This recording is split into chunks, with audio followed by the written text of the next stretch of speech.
Hello everybody, আমি Asif Ahmed Khan.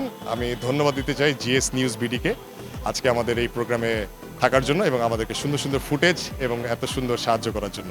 Thank you so much.